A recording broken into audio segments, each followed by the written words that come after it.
Tell you what, for poor Ruben Garrick, the bar was set pretty high yesterday and the day before with Latrell Mitchell picking up a 99.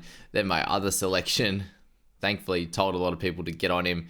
Didn't see a big chunk in the top 1,000 get him, but Tyron Wishart, a lot of people jumped on him as well and picked up 86 points. So for Garrick, as I said, the bar was set high for him there, needing to get somewhere close to that. And to his credit, he didn't do so bad. It was a tough pill to swallow with those two guys going absolutely nuts. But I hope for your guys' sake, it really worked out. It was a very yucky team list an hour before for me, having Harry Grant and Jaden Brayley. So both of my hookers, both starting hookers, end up getting put on the bench. And I just had a bad feeling about the Brayley situation. We see what minutes that Crossland can play off the bench. Sometimes it is about that 30 mark, and it's exactly what it was. So we'll get to him. But let's start with my positive of this game, and that was Jerome Hughes with the 76. He had a cracker. He only just missed the 2 tackles, made 28, so that was awesome. Ran the footy, got the try assist, got the try as well. And 76 points was really, really good. For anyone who did jump on, there were a good chunk of people that did. Obviously, trading Hines was the easy way to get to him, but Wishart was the best wing fullback or half selection there outside of Latrell, but obviously that price there at 423 was incredible. So yeah, good stuff for buyers of Wishart and Hughes. That was the combo of the week, if you could manage that, or obviously Hughes and Latrell for half and for wing fullback there. Gags. Well, Hughes is also a buy next week if you need to get him. Wishart probably can't buy next week. He's only got that sort of 4-game runway now. Yes, you'd still be buying him for 16, but I think it's hard to buy him at near 480k or something like that with only a smaller runway when you've used a lot of trades. So keep that in mind. Dane Gagai, who I've been spouting for a while, along with Lucas, both went massive, 73 and 72 for both of them, with 3 tries between them, and good run meters, both 8 tackle breaks. So congrats to owners of Gags and Lucas there. It was an incredible performance from them. Unfortunately, couldn't get the win for their team, but they definitely tried their best, that's for sure. Nick Meaney, a few people jumped on this week, and he was another one of those options. So basically, all of the wing fullback options that came up as buys ended up really working out well. So whoever you jumped on there, it would have been pretty good. But 61 for Meaney at that sort of 549 price, that mid-rangey type of situation there. 2 tries, 6 goals worked out well. They won't play Knights every week, who obviously a little bit understaffed at the moment, and not playing their best the last 2 weeks. But yeah, a free-flowing game. He looked better in defense as well. Like, he ended up moving to the left-hand side and helped with cover on that side as well. So good stuff for Meaney there. Liero and Hastings having a little bit of a spat at the end of the game. 74 minutes for Liero. Big score there, 56. Hastings 55, Leo Thompson 56, Grant Anderson at a 52 as well. So it was a pretty high-scoring game across the board. 10 blokes getting 50 plus. Shout out to Fletcher Sharp for his 49. He did really well on debut, picking up a try there. And Stuart Fa'alongo there with 52. 2 try savers, 2 turnover tackles, 8 tackle breaks. Some of his goose steps and he's moving around the field is great to watch. It's definitely fun there for sure. But if you did pivot straight from Armstrong to Fletcher Sharp, then 49 you'll be very happy with there for sure. At 230k, he was obviously one of the picks of the bunch. And if he does keep his spot, great. If he doesn't, then it wasn't a great move. But we'll find out next week and or round 17. Kyrgios Paul next on the list, 46 for him. A lovely offload for that try to Dylan Lucas there on that left-hand side. 66 run meters though. Tackle numbers fairly, not crazy down, but not high either. So 46 for him is all we get out of that one with 1 tackle break. But yeah, it's hard for him to get too many tackle breaks with only 66 run meters when he's not a sideways runner, although we've seen it only a couple of times this year. But I suppose the disappointing player of this game that actually got a full 80 and couldn't blame minutes was Eli Katoa. He actually had a solid game overall himself, but had 8 in negatives. He did run the footy 156 meters and had plenty of runs. It was up around that 20 run type of mark there. But no offloads, only 2 tackle breaks. No attacking stats for Ellie. It's a bit of a low one for him, and hopefully he bounces back for anyone who did jump on him instead of Fafita or had him prior to this week already. So I still think he's a good buy, but that was a disappointing one of the day there in that one. We had Blore there with 41. It's just it's not what we want there. He had 2 offloads, 1 to hand, 1 to ground. it's kind of for him at the moment. If he doesn't get if he doesn't get 4 offloads, then he's going to go a little bit low in scoring, unfortunately. A 41 for him. Not too far away from where he's priced at, but as an owner myself, I'm wanting more. Similar to that with Harry Grant, obviously a lot of the Origin players that backed up, a lot of them scored really, really well. It was kind of Val Holmes, the only one that's kind of went really low. Outside of, Lomax, Ben Hunt, Carrigan, you had Payne Haas, all these guys did really, really well there. And unfortunately, Harry Grant, 38, yes, got a try assist for Hughes. That felt nice, that's for sure. Having him and Hughes in the side, but hardly ran the footy. Kicked a bit out of dummy half, but a couple of negatives as always for him. -6 and only a 38. So I still think now he's going to be under 700k. He's just a hold throughout the season. And if he plays 58 after all the Origin games, so be it. That's fine. Not a trade in the hooking position I want to make. I'm just getting absolutely destroyed in the hooking position this year. To have Grant, who has underperformed this year compared to last year, absolutely dominated. And he fell a little bit cheaper, obviously, with him struggling a bit at the back end of last year.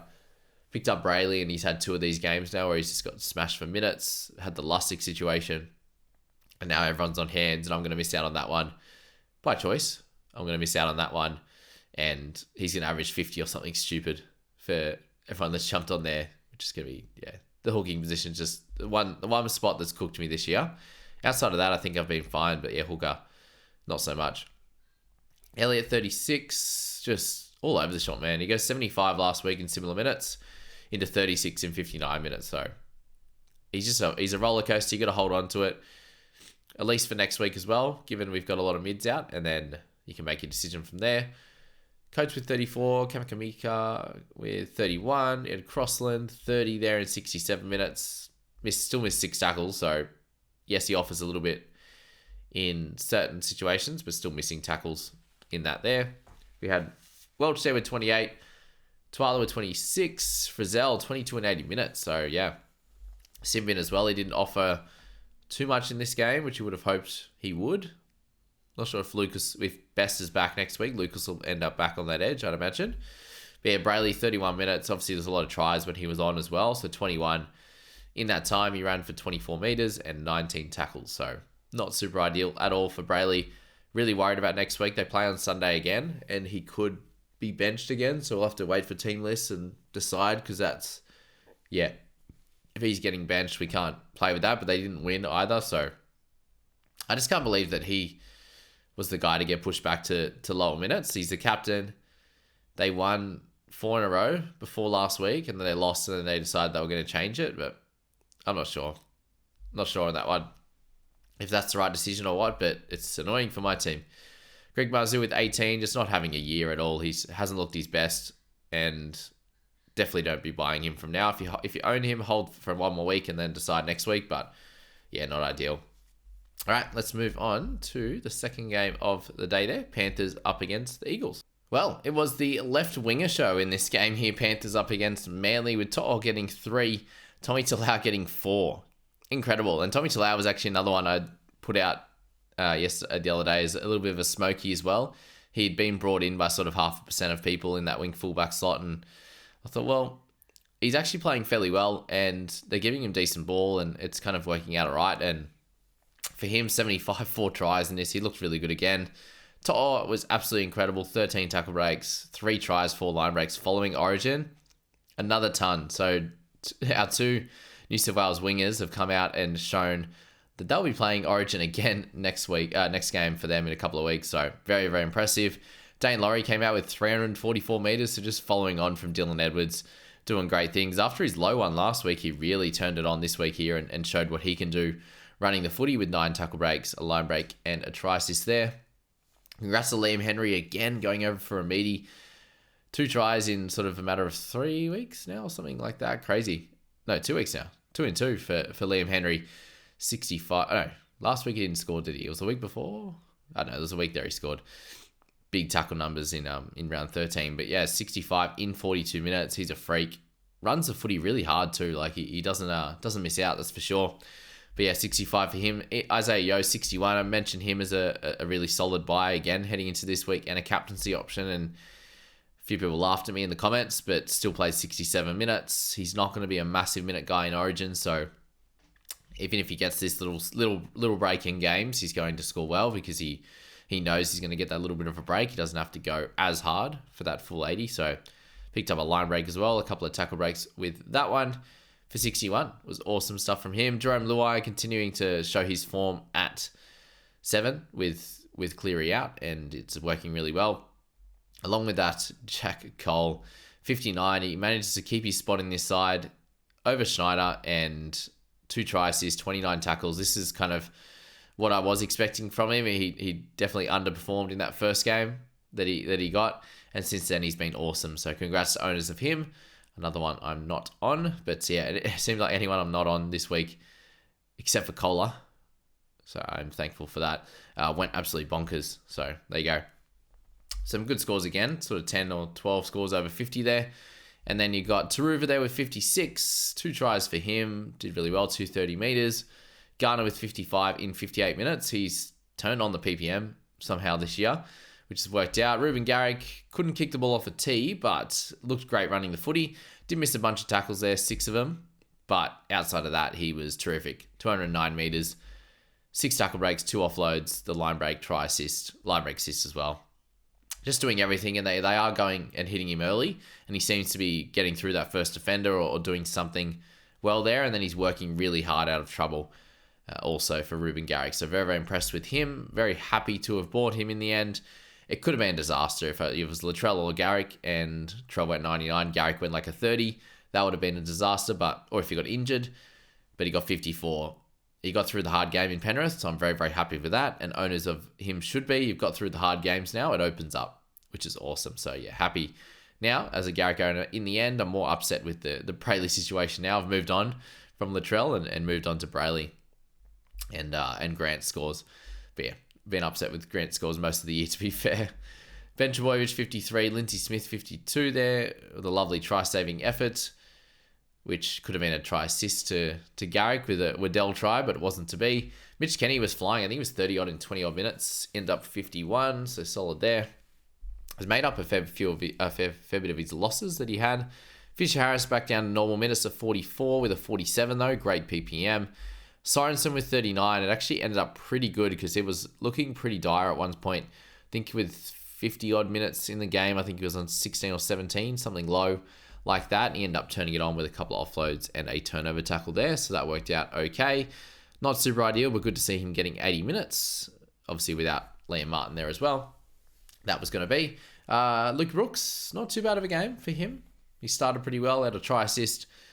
He had that kick that ricocheted, and it was a pretty bit of a fun one for sure. You had Lei Hopewadi with 37. For anyone who jumped on there, you'll be pretty happy with that score against Penrith, that's for sure. Alamotti, people were asking about him, 35, 2 try assists. Did miss the 4 tackles there on Garrick and had the one error, 1 penalty, but he'll have better games than that for sure going forward. DCE, he's going to be cheap, man. He's going to be under 700k very, very shortly. Crazy. What about Waddell? If you held on, you end up getting 57 minutes, but the score's a bit low for your liking there, 29 in that time. Isaac Tungle, man, he's fallen off a cliff, eh? It's sad to see because I've got him in Supercoach, but yeah, people keep looking to buy him as he gets cheaper, and he just doesn't even look like it. He doesn't even look close to it, to be honest with you there. He looks really, really poor out there, and I hope that he can turn it around, but they haven't got a lot of great shape out that way. A lot of the time, he is the decoy as well out that side, and the back rowers gets the ball in space at centre as well, so even when they do go that way, he's not in a good space, but thankfully for him and owners, he ended up getting a line break later on in the piece, but still a 27. It's disgusting. So, yeah, if you own him, you can hold, at least for the next week, and then work it out. Don't be buying him, guys. Do not be buying him. And the biggest frustrating one of the day was that of, obviously, Olakwatu with his 12 calf complaint. Likely to be out of Origin now, you'd imagine. These calf things could be multiple weeks. So we'll see how that one pans out. I hope that he's okay. And then you've got Tolu Koula there with 11 in 80 minutes. He was on negatives very, very early, -5 or something like that. 5 missed tackles, an error, and a penalty. It wasn't even like it's bad, but it's not horrendous. They're -14, but just ran the ball 76 meters. And to only get 1 try assist out of Tommy Talau picking up 4 tries, that's frustrating. 2 line break assists there, and he didn't get any of that action. That's the sad part. So 76 meters, 4 tackles, 5 misses in centers. These are the types of scores that he does come up with sometimes, and it's super frustrating. And people were asking, do we sell Koula this week at center? And I said no. I just don't think you can be selling green dots that have potential for really high scores, and it obviously didn't pan out. So if it was one of you guys that did ask me that question, I said don't sell him. I'm sorry for that, but definitely didn't expect 11. I thought maybe a 30, 28 against Panthers, but that wasn't to be either. So yeah, very, very frustrating. And that is those 2 games for Sunday. I just can't wait for round 15 to be here after a few these shocking scores and missing out on some big ones. But we have 1 game to go. Eels up against the Dogs, and that's going to be my most worrisome one of the week, with not getting hands, with Cartwright, with Moses, with Dylan Brown. There's a lot of different players there. I thankfully have 3 myself for the Dogs, but no Eels. I will be tipping the Eels, and I've had a fairly good tipping week apart from bloody Brisbane. Could be getting a full week. I'm 6 out of 7 right now, but yeah, there you go. We'll leave it at that, guys. Thank you so much for being here, and we'll catch you in that next video tonight, wrapping up the 5 things I learned, and then we'll go through the wrap up and everything tomorrow. See you, team.